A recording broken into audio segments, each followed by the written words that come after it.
Quando a gente fala de toque, como é conhecido o transtorno obsessivo compulsivo, já vem à cabeça os sintomas mais conhecidos, que são repetições de ações frequentes, pensamentos intrusivos que podem causar ansiedade, medo e até nojo. Mas o toque ou manias tem definições muito mais complexas do que isso. A gente vai aprofundar essa conversa hoje no programa Humanamente, que você já sabe, é uma parceria da Band News FM com o Instituto de Psiquiatria do Hospital das Clínicas da USP, sempre com a melhor análise médica. Doutor Daniel Barros, tudo bem? Oi, Rô, tudo jóia? E você? Tudo bem também. A gente fala de toque e muitas vezes, Rô, as pessoas pensam, como você falou, né? Nas coisas mais graves ou nas coisas que interferem mais com o cotidiano das pessoas, aquilo que elas viram às vezes num filme, num seriado. Mas o toque ele é muito mais complexo do que isso e na maioria das vezes, como boa parte, né, dos transtornos mentais e aliás de qualquer doença, não é tão grave, né? O mais grave é mais raro, o menos grave é mais comum. E muitas vezes as pessoas têm vergonha daquilo que elas sentem, elas têm vergonha dos sintomas, aquilo não interfere tanto com a vida dela, então ela não procura tratamento. Por isso que é muito importante a gente ter essa conversa, esclarecer esses sintomas, esclarecer como as pessoas podem melhorar a qualidade de vida delas. Muitas vezes pessoas que nem sabiam que podiam procurar tratamento. E também para que as pessoas entendam o que é característica e o que de fato exige algum tipo de tratamento. Vamos colocar na roda a nossa convidada especial de hoje. Nós recebemos a doutora Albina Rodrigues Torres, ela é mestra e doutora em psiquiatria pela Unifesp e uma das autoras do livro Medo, Dúvidas e Manias, com orientações para pessoas como o transtorno obsessivo, compulsivo e familiares. Bem-vinda, doutora. Obrigada, Roberta. Obrigada, Daniel, pelo convite. E é isso mesmo, Albina. O toque ele tem essa mesma característica das outras doenças, que assim, normalmente o mais grave é mais raro. Eu penso até pela minha prática, né? Eu já vi pouquíssimos pacientes muito graves, já vi alguns, e a maioria dos pacientes que eu vejo com toque não são tão graves assim, vão levando a vida de algum jeito, por algum motivo buscam tratamento. Alguém falou, viu em algum filme, alguma série, resolveu procurar. Mas muitas vezes as pessoas têm vergonha, né, daqueles sintomas, acham muito esquisito, têm pensamentos que deixam elas constrangidas, elas não falam com ninguém e vivem mesmo anos sem procurar tratamento. Com certeza, Daniel. Uma das características mais importantes do toque é que é uma doença extremamente variada em termos de gravidade. Então, tem casos realmente mais leves e casos extremamente graves. E é um quadro muito complexo, muito diverso, muito heterogêneo. Então, é muito difícil explicar em poucas palavras o que é o toque, porque os sintomas são muitíssimo variados. É uma doença que tem muitas comorbidades clínicas, psiquiátricas associadas com frequência. Então, nem sempre o diagnóstico é fácil, justamente porque muitas vezes o paciente ele tem vergonha dos sintomas, ele tem crítica, ele tem noção de que aquilo que ele está fazendo não tem nada a ver ou é muito exagerado, e ele pode esconder, né, o problema e com isso sofrer em silêncio durante muitos anos, né? Então, um dos objetivos do livro é justamente diminuir o sofrimento, né? Tentar fazer com que as pessoas entendam que é um problema tratável e busquem ajuda o quanto antes. E doutora, qual que é a relação do toque com a ansiedade? Todo mundo que trata o toque tem ansiedade, ela é como se fosse um braço da ansiedade, uma evolução. Explica essa relação para a gente, por favor. Então, a ansiedade é uma das manifestações mais comuns do toque, tanto que até alguns anos atrás, o toque era classificado junto com os demais transtornos de ansiedade. E só nas classificações mais recentes é que ele ficou num capítulo à parte. Mas a ansiedade, sem dúvida, é uma das emoções, né, mais comuns, mais frequentes no toque. Mas o toque ele não é só relacionado com ansiedade. Ele é muito relacionado com medo, ele é muito relacionado com culpa, é muito relacionado com dúvida, então, assim, com nojo às vezes, culpa. Então, é um quadro extremamente complexo que vai além da ansiedade.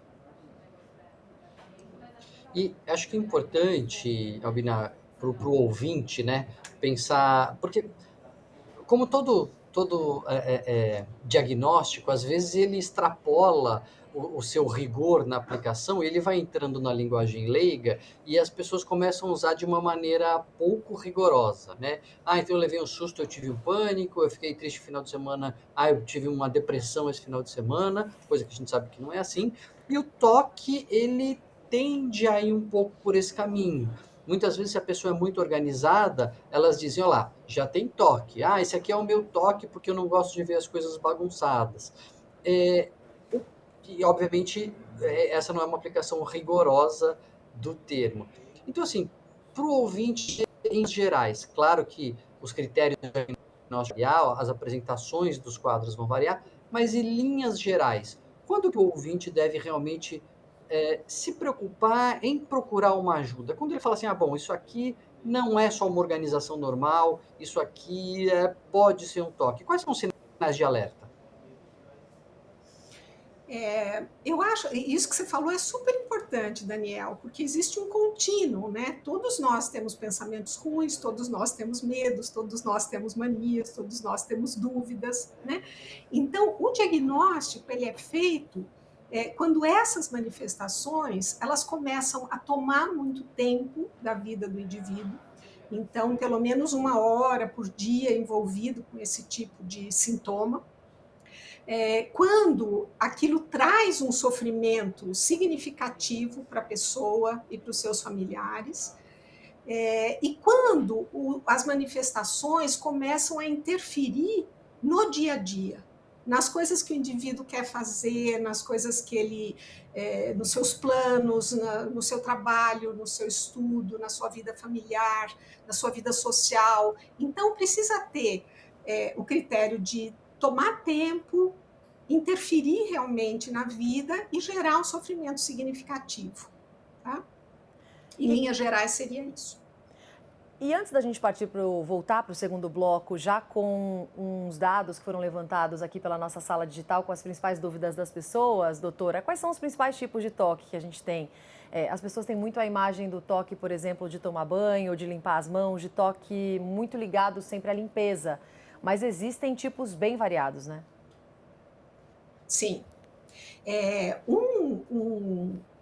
Além, né, das preocupações com contaminação, sujeira e os rituais de limpeza, né, que a gente chama da dimensão de contaminação e limpeza, existem, por exemplo, pensamentos obsessivos relacionados à sexualidade, à religiosidade, à agressividade, mas são pensamentos que não são agradáveis, não é uma fantasia sexual ou um pensamento religioso que me consola.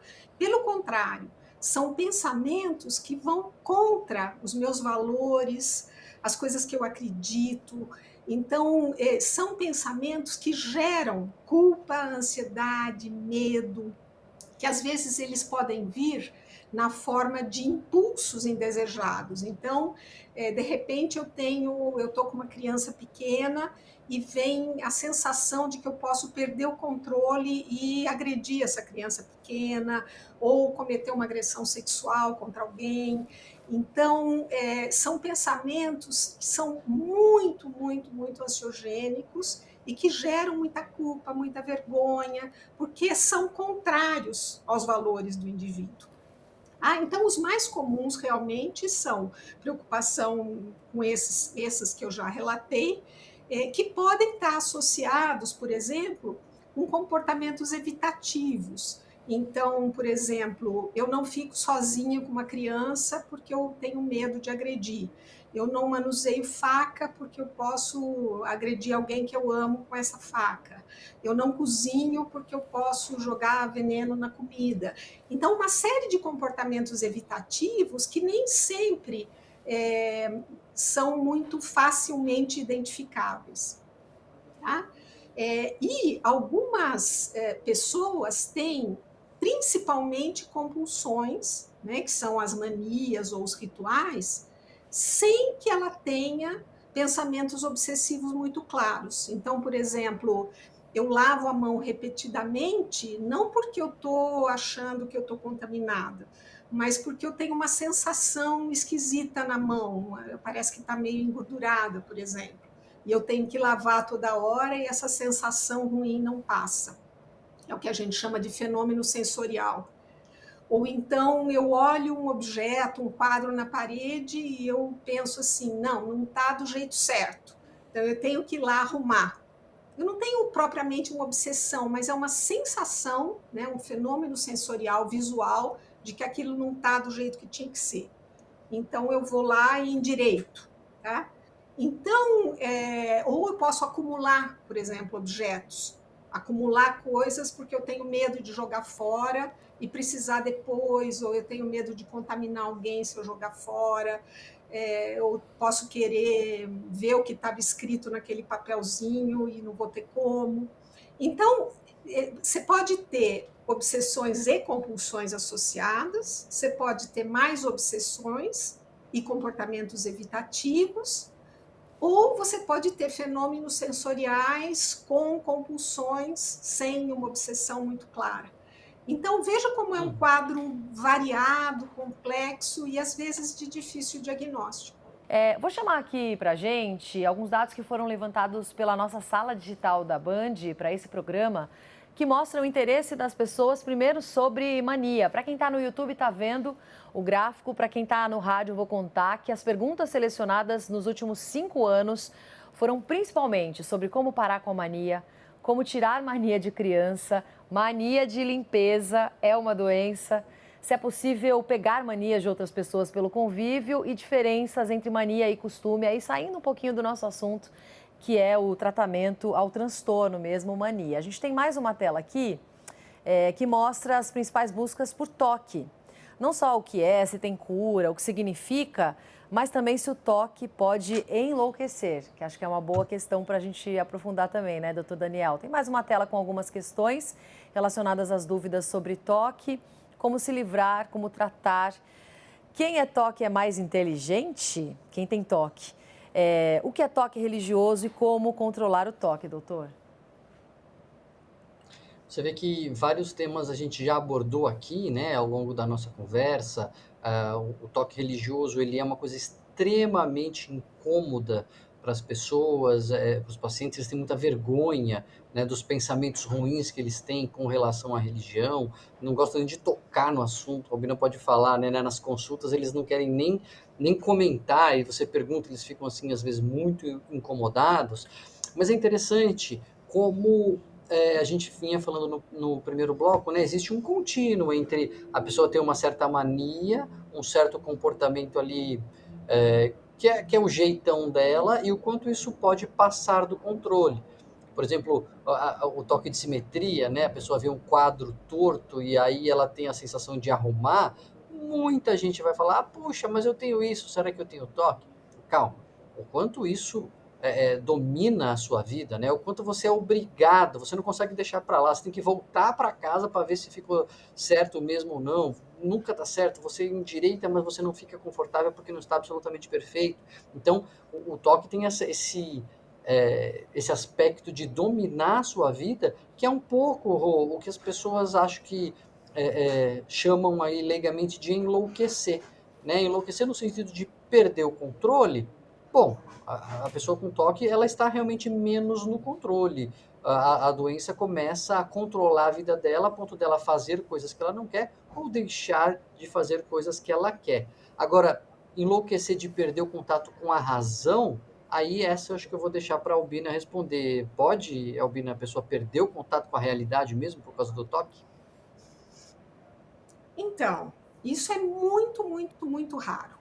Né? A enorme maioria dos casos são pacientes que têm o que a gente chama de insight preservado ou crítica preservada. Ou seja, a pessoa tem exata noção daquilo que ela está fazendo. ela tem... a emoção é tão ruim que vence a racionalidade. Então, ela faz as compulsões, né, que seriam as manias, ou os rituais compulsivos, para tentar se sentir melhor, né? Então, não é que ela não saiba que aquilo é exagerado ou que aquilo é um absurdo. Em geral, ela sabe, tem vergonha e até faz escondido, faz só no quarto, faz só no banheiro, porque ela, em geral, tem noção. Agora, em alguns casos, poucos casos, o paciente, em alguns momentos, por exemplo, quando tem um episódio depressivo associado ou com alguns tipos de sintoma do toque, essa crítica pode balançar um pouco, pode não ser tão boa, tá? Então, as obsessões de cunho somático, né, preocupação com doença, as compulsões de acumulação, às vezes a pessoa não tem uma crítica tão boa, tá?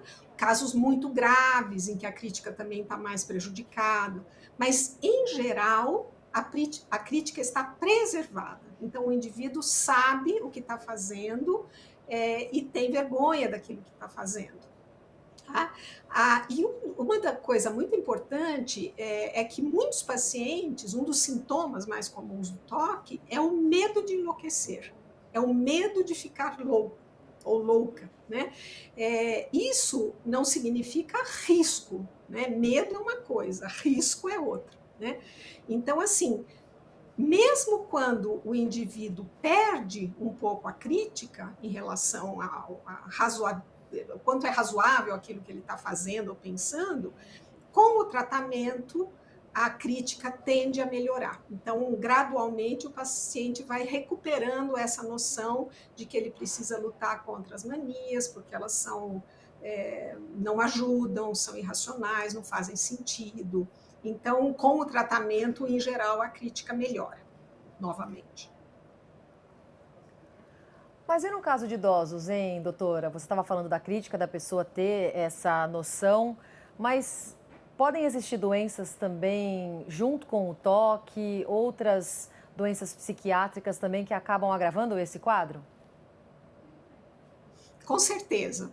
A maioria dos pacientes com toque tem o que a gente chama de comorbidade psiquiátrica, que são outros transtornos que podem caminhar junto. Podem começar antes, pode começar mais ou menos junto, pode começar depois.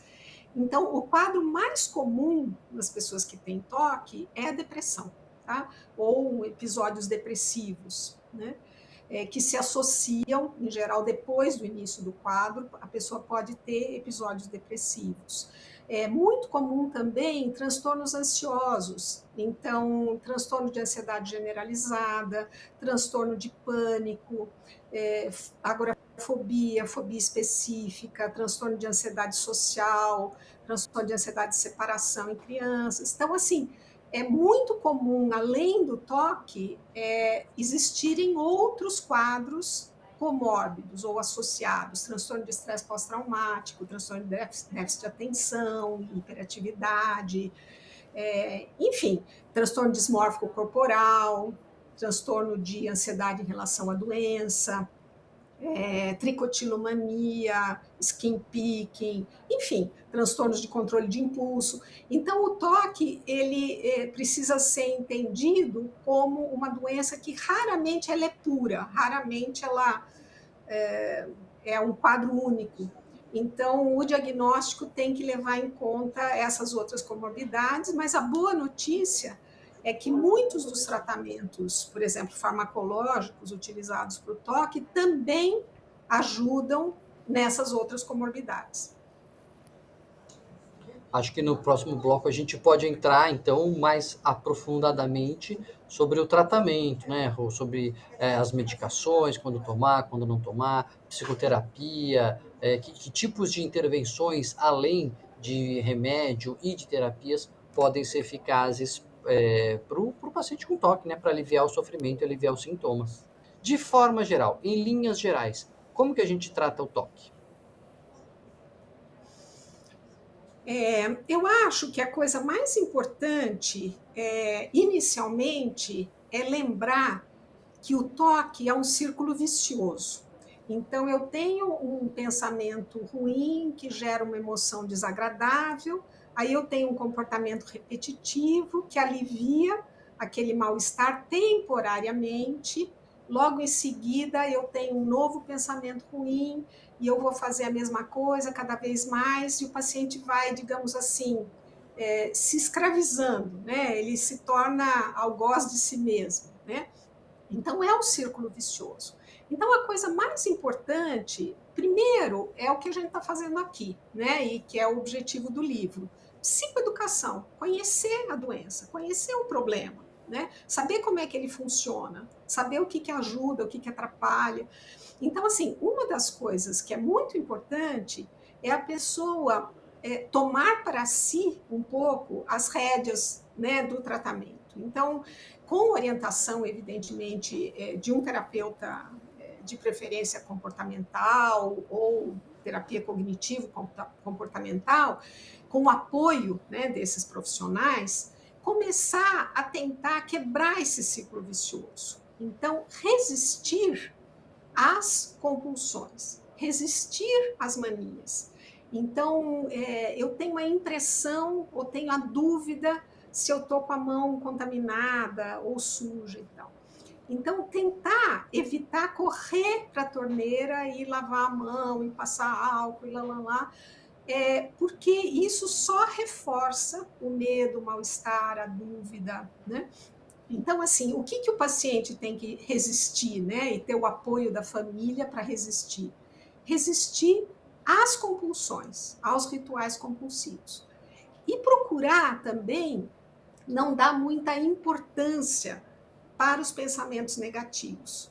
Lembrar que esses pensamentos negativos não são a realidade, não são premonições, não são fato concreto, são apenas pensamentos, né?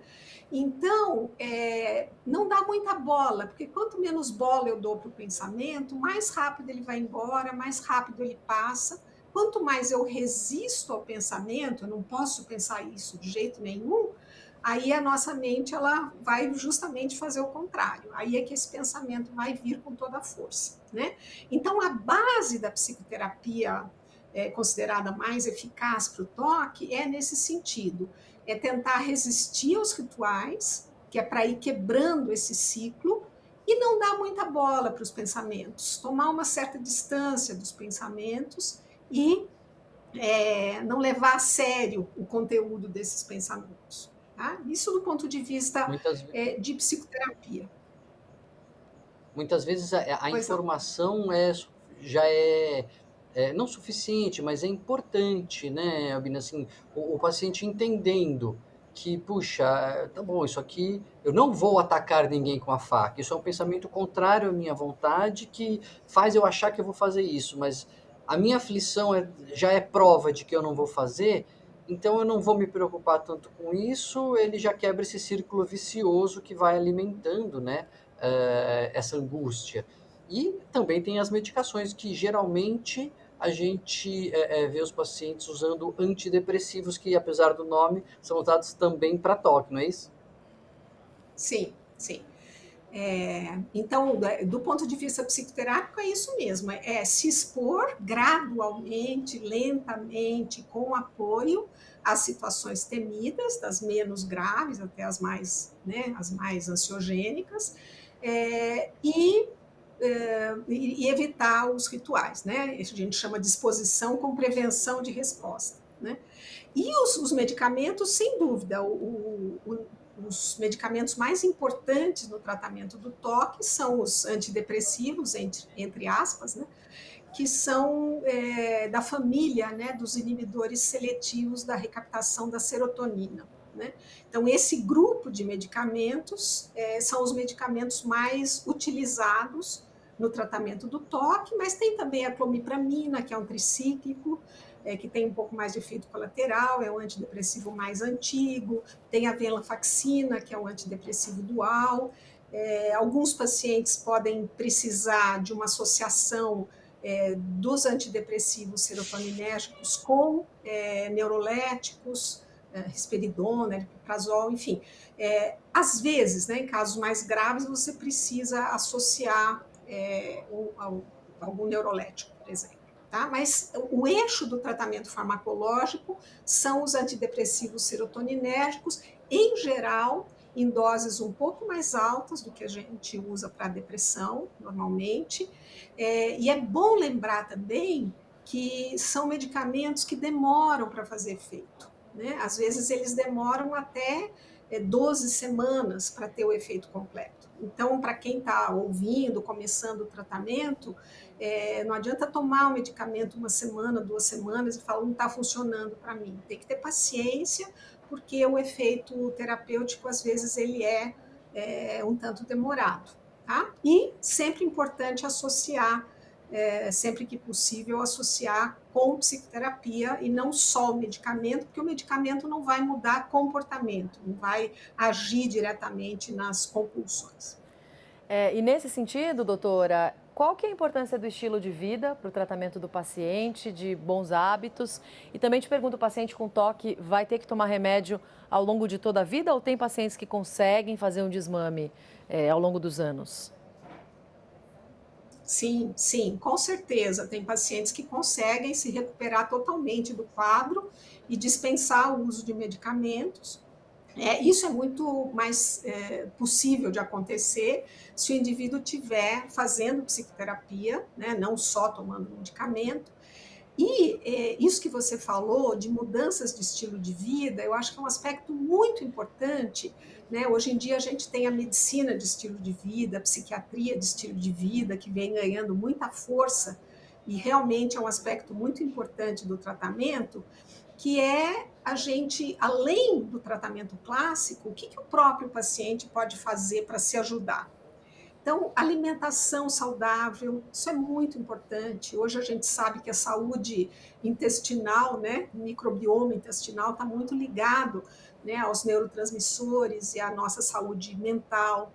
Então, alimentação saudável, sono adequado, descanso, atividade física regular, contato com a natureza, atividades de lazer, de diversão, bons relacionamentos, então conviver com pessoas que te fazem bem, que te ajudam, que te estimulam, ter clareza em relação ao seu propósito de vida, quais são as coisas que são importantes para você, né? Eu quero melhorar do toque para quê? O que eu quero construir, o que eu quero contribuir para o mundo? Então, ter esse alinhamento com o seu próprio sentido e propósito de vida.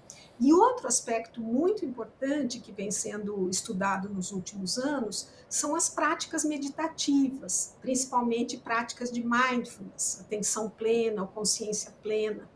Então, a pessoa que tem o hábito, né, de meditação, cultivo de autocompaixão, é um aspecto muito importante também para lidar com a doença, porque eu começo a ter um certo distanciamento em relação aos meus pensamentos, eu não acredito em tudo que eu estou pensando, e eu consigo, digamos assim, não embarcar, né, na narrativa do meu pensamento, eu consigo me cuidar com mais autocompaixão, ninguém tem toque porque quer, ninguém tem pensamento ruim porque quer, ninguém fica amarrado em comportamentos repetitivos por gosto.